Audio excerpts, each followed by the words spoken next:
Bonjour Sébastien Jalamion. Bonjour et merci de m'avoir invité. Voilà, vous êtes un écrivain, vous êtes un ancien officier de police judiciaire, vous avez écrit À mort le flic et Flic le plus beau métier du monde, qui est paru en 2023. Et en préparant cet entretien, évidemment, nous nous interrogions sur les raisons qui poussent des milliers de policiers et de gendarmes depuis quelques années à démissionner. Donc c'est vraiment une démission de masse de ce métier qui est celui d'assurer l'ordre et qui pourtant paraît être d'abord une vocation et pas juste un métier qu'on peut abandonner. Alors vous avez raison de souligner que c'est d'abord une vocation, mais d'abord pour revenir un petit peu sur le phénomène, effectivement, d'après les chiffres qui sont communiqués par le ministère de l'Intérieur, il y a un nombre très important de fonctionnaires de police démissionnaires chaque année depuis, je dirais, environ 2020, avec un pic en 2022, et c'est de l'ordre de plusieurs milliers de fonctionnaires de police. Alors au-delà de cette réalité, il est, effectivement judicieux de s'interroger sur les raisons qui font que des policiers, c'est-à-dire des gens qui choisissent un métier, de passer un concours, de faire une formation initiale, en arrivent à faire le choix, de le quitter et parfois très rapidement. Puisque, moi j'ai des témoignages, de policiers qui au bout de 6 mois de terrain, sont déjà démotivés. Car effectivement, il faut s'interroger sur les raisons. Alors officiellement, hein, les raisons principales qui sont évoquées, c'est les raisons, les contraintes familiales sur la vie de famille ou alors, la pénibilité du travail.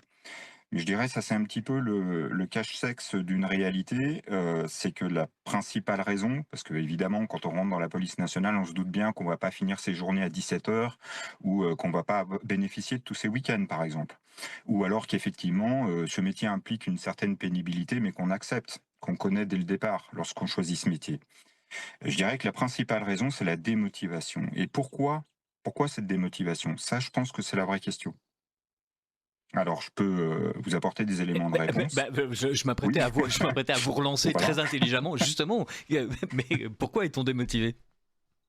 Alors, la principale raison, de la démotivation des fonctionnaires de police, parce que au delà je dirais, de ceux qui franchissent le pas de la démission, il faut ajouter, tous les fonctionnaires de police qui ne peuvent pas le faire et qui restent malgré tout, je dirais, par contrainte, souvent matérielle, faute de pouvoir trouver autre chose par exemple ou parce que, ben, voilà, ils ont, quand même, un statut, une sécurité de l'emploi, des traites à payer qui font que, bah, voilà, le saut vers l'inconnu, leur paraît, impossible. Mais si on fait le total, je dirais que la grande majorité des fonctionnaires de police aujourd'hui sont écœurés, dégoûtés par leur, travail, hem, pour plusieurs raisons que je vais essayer de vous résumer à travers, un exemple que tout le monde comprendra puisque, c'est un exemple, très récent, celui, eh bien des violences urbaines en marge, des des célébrations du PSG, à Paris, heu et donc on va essayer de voir les choses du côté d'un policier. Donc c'était des violences urbaines, qui étaient prévisibles et qui ont d'ailleurs été, je dirais prises en compte, puisqu'il y avait un dispositif, très important qui a été mis en place. Donc la plupart des policiers qui étaient, engagés sur ce dispositif ont commencé leur vacation à 17 heures. Ça s'est terminé à l'aube, hein, donc plus de 12 heures, dans des circonstances, particulièrement difficiles, puisque là, on peut parler d'un scénario de guérilla urbaine, de forte intensité, donc c'était, particulièrement pénible. Ceux qui ont, planifié, je dirais en haut lieu, hein, une certaine hiérarchie qui a planifié ce dispositif, ils n'ont pas envisagé une seule seconde, que pendant ce temps de travail et malgré sa pénibilité particulière, il eût fallu envisager de prévoir d'alimenter les policiers. Vous connaissez la pyramide de Maslow, je veux dire la hiérarchie des besoins, je veux dire tout en bas, il y a, les besoins primaires, s'alimenter. Donc je veux dire, ils n'ont pas songé en haut lieu qu'il fallait prévoir des rations au moins pour que les policiers puissent reprendre des forces sur cette longue période de vacation. Et il a fallu une intervention syndicale, du syndicat Unité, Police à Paris, pour qu'ils heu, acceptent de donner une ration, je dirais comme une ration de combat et 25 centilitres d'eau quand même, merci, que l'administration pense à ce genre de choses. Voilà, Donc, autrement dit, si vous voulez, la juste pour le reformuler, donc oui, une oui, bouteille d'un quart de litre pour c'est ça. 12 heures de service. Et Voilà, effectivement, avec la chaleur, les tenues émo, je veux dire la combinaison, je vous dis pas les donc évidemment les policiers se débrouillent par eux-mêmes. Je veux dire, ils sont pas idiots, ils savent qu'ils vont, avoir soif, mais je veux dire l'administration ne prend même pas en compte ces besoins élémentaires. Donc à partir de ce moment-là, si vous voulez, de la part du policier, il est un peu normal, d'avoir un sentiment de ne pas être considéré. Voilà, ça c'est le minimum. Je veux dire n'importe qui, à leur place, penserait la même chose. Deuxième élément, heu, donc bien entendu, il y a eu des interpellations qui ont été faites, en flagrant délit, parmi, les auteurs de ces violences urbaines et donc ces individus, ont été placés en garde à vue. Cela avait été anticipé bien entendu puisque même au niveau du parquet de Paris, il y avait une cellule, spéciale qui avait été mise en place, pour pouvoir, gérer donc les comparutions immédiates, les déferments et cetera. Donc je veux dire, tout ça était parfaitement, préparé, je dirais, en haut lieu, en disant: «Bon, il y aura beaucoup d'interpellations, il faut qu'on mette les moyens pour pouvoir gérer». Bon, ça a été, cela dit, particulièrement compliqué, à flux tendu et lorsque les individus qui ont été placés sous le régime de la garde à vue, ont fini par être présentés, en vue de leur comparution immédiate, eh bien, comme vous le savez, tous, je dis bien tous, à Paris, ont été laissés en liberté. Alors bah, mettez-vous à la je place crois du que poli sur les centaines oui, d'interpellations qu'il a eu, il n'y a oui. eu que 3 condamnations. Enfin, il n'y a eu que 3. À des peines privatives de liberté Voilà. aménageables par un juge d'application des peines. Quoi qu'il en soit, 0 mandat de dépôt décerné dans les audiences et donc par conséquent, mettez-vous à la place du policier, qui, risque, sa vie, qui, donc procède, malgré tout dans des circonstances difficiles à des interpellations et qui voit, les auteurs, être, laissés libres, le sentiment d'impuissance, en fait. Vous voyez? C'est-à-dire, l'impression de vider la mer avec une petite cuillère et plus encore, le sentiment d'inutilité dans la mission de service public qu'on est censé, mener. Donc, le grand public ne comprend pas, les policiers, même lorsqu'ils déploient des moyens considérables et qu'ils mettent à disposition de la justice des individus, voient que, les décisions qui sont prises, sont incompréhensibles, y compris par le grand public. Bon, ça a été, le sujet d'un certain nombre de débats cette semaine suite à des drames, qui n'ont pas de rapport avec ça, mais qui prouvent à quel point il y a un divorce entre les services de police et de gendarmerie et enfin, je vais pas dire l'administration judiciaire, l'autorité judiciaire, c'est-à-dire les juges du siège, ceux qui prennent les décisions au final et qui, font en sorte qu'il est très fréquent d'interpeller des dizaines de fois les mêmes individus en flagrant délit pour le même type d'infraction. Donc c'est dire un petit peu, je dirais, l'inefficacité de notre politique pénale qui fait que le policier qui est un petit peu en première ligne de tout ça, eh bien, est parfaitement démotivé et se dit: «Bah, finalement, je sers à rien». Alors ce qui se passe, c'est que dans les différents concours de la police nationale, il est demandé donc, aux élèves de signer un contrat d'engagement de 5 ans pour amortir, leurs, frais de formation initiale et par conséquent, très souvent, au bout des 5 ans, lorsque, les policiers sont sûrs de ne plus rien devoir à l'administration, eh bien, ils font le choix de quitter cette, je dirais, comme vous l'avez souligné, c'est une vocation. C'est-à-dire qu'on n'entre pas, dans la police nationale, où j'imagine que c'est la même chose dans la gendarmerie, mais, par hasard. Je veux dire, on doit avoir, comment dire? Une volonté de servir, une notion de service public et puis, je dirais de manière très, très caricaturale, mais en gros, pourquoi vous rentrez dans la police? Bah, c'est pour arrêter les voleurs. C'est très basique, mais je veux dire, voilà, c'est pour servir, heu, je dirais avoir un rôle dans la mission de service public de l'État et là où je voulais en venir, c'est que parmi, les policiers donc qui, finissent par démissionner, il y en a beaucoup, si on leur posait la question de savoir si, ils avaient été si on leur avait donné les moyens, de faire leur métier correctement et si la justice avait suivi derrière, s'ils étaient restés dans la police nationale, je suis convaincu que la quasi-totalité vous dirait oui. Malgré les contraintes horaires, malgré le fait qu'effectivement les salaires sont pas nécessairement très élevés, mais je veux dire, ils l'acceptent, ils l'auraient accepté. Et je pense que c'est vraiment ça la principale cause des démissions dans les rangs de la police nationale. En fait, ce que vous nous décrivez, c'est une police et une justice non seulement déconnectées, mais presque opposées. C'est-à-dire, et pour Oui, des raisons qui échappent à tout le ah oui, monde, et en même temps, peut-être que quelques raisons peuvent être avancées.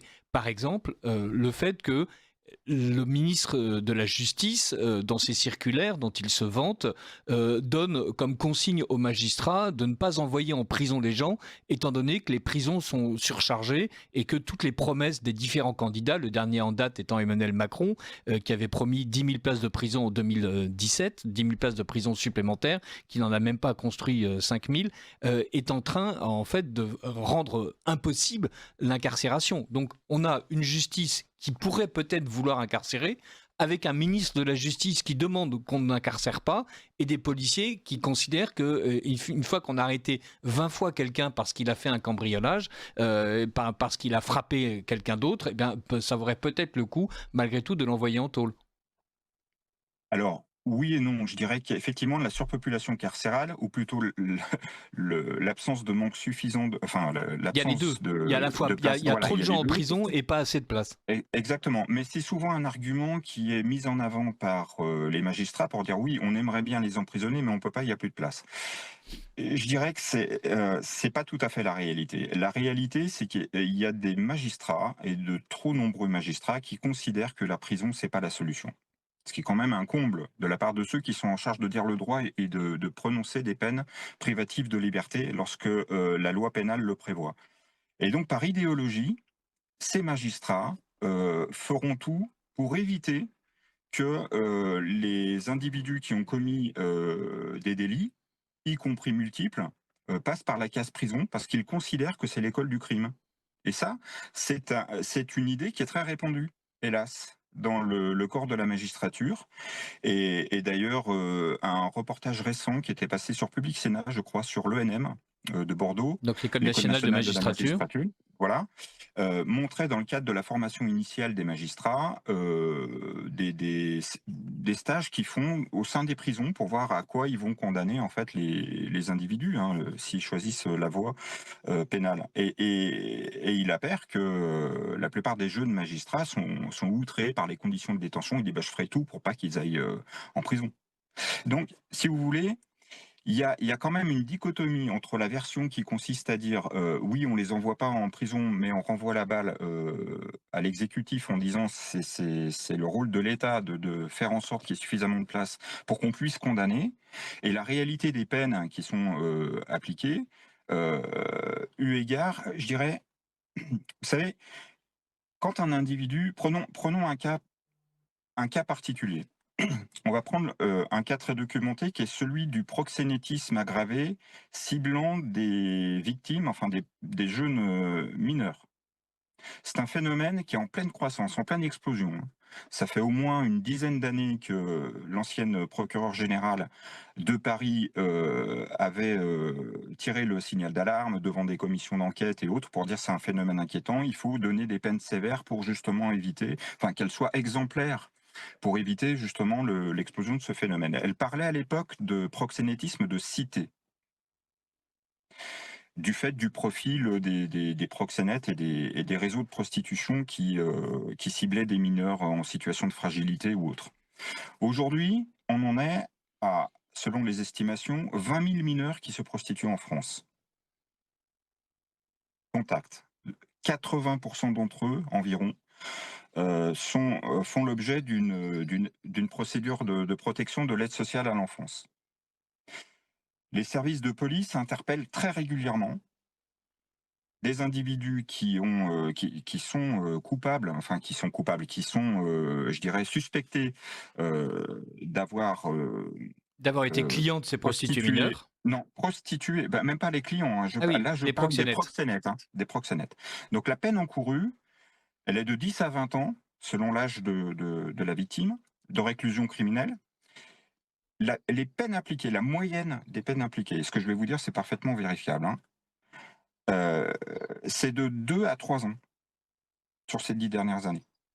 Les magistrats, les tribunaux ne condamnent qu'à 2 à 3 ans en moyenne les auteurs de ce genre d'infraction dont la particulière gravité, je dirais, devrait amener à ce que les peines soient sévères. Donc par conséquent, c'est quoi le rapport avec le nombre de places de prison? Moi, j'en vois pas.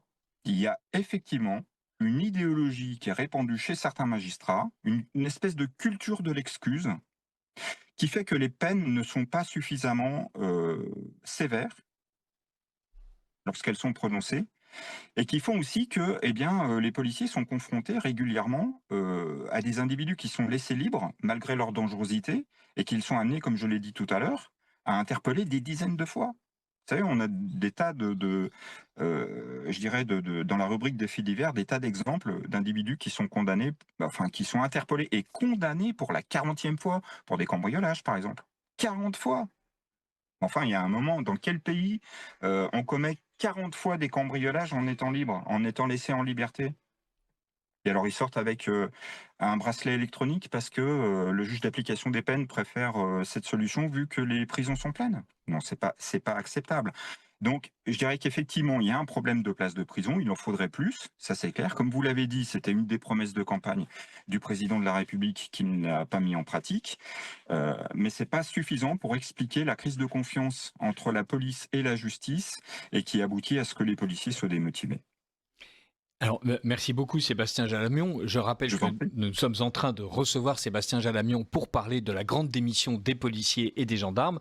Dans 9 minutes, Thierry Mariani nous donnera sa chronique et ensuite poursuivra le dialogue avec nous.